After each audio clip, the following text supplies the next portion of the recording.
judge turned to you, he said, you have any case law, positive law to back that up? You say, by all means I do. You read it, where it says U.S. bankruptcy is expressed in Franklin Roosevelt, executive order, number 6073, comma, 6111, and 6260. See U.S. Senate Report 93, 549, page 187, 594, House Joint Resolution 192 of June the 5th, 1933, CE confirmed in Perry versus U.S.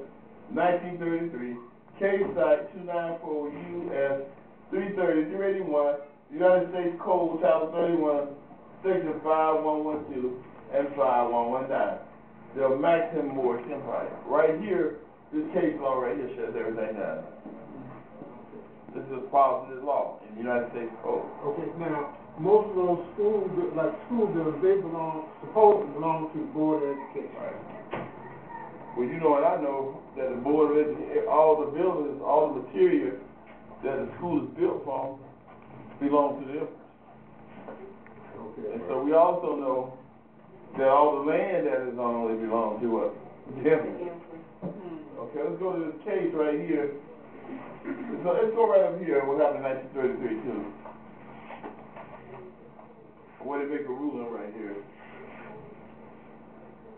Roosevelt knew that he was the last to rule in the 144 years progressive cycle of the Roman universal influence.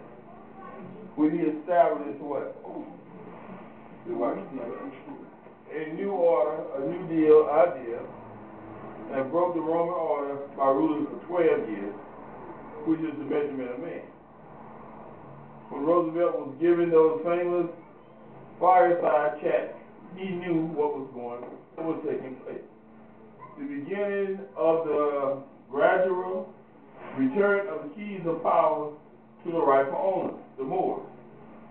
Everything that was taken from us Moors is quietly being prepared for it eventually returned to us Moors. The gold, the U.S. is tributary to the Moors, and they have to repay a $25 million in gold loan that we made to the U.S. government in 1861 CE. That the U.S. Congress is responsible to repay, which is why the seal of the Moors is on the back of the U.S. $1 currency in the IOU. And all of the land, this is what it's saying, and all of the what? The land was taken, and the so-called whites was reduced from land owner status to mere land user status.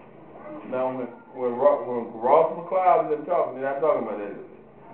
They're talking about the international bankers took everything from them. And when I read over here about the international bankers, what the international bankers do? Several international banks called in their loans as a result of the potential illegal threat in the stock market crash in 1929. This just came from where? These are the minutes of what happened in the UN in 1928 when Noble Lee went to represent. Yeah, because I tried to find that. That sixth Pan-African Conference. Pan-American Conference, that's what I meant to say. Well, I got the website, you can get all them off the board for you. Okay.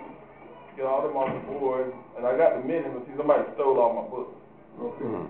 That's why I hadn't got back with you. They stole my whole big bag of books. So, you know, things happen, you can't just let that, you know, you have to keep going on. Okay, let me read that again. And all of the land was taken, and the so-called whites was reduced from landowner status to what? Mere land user status. So in other words, they took everything away from them in 1933.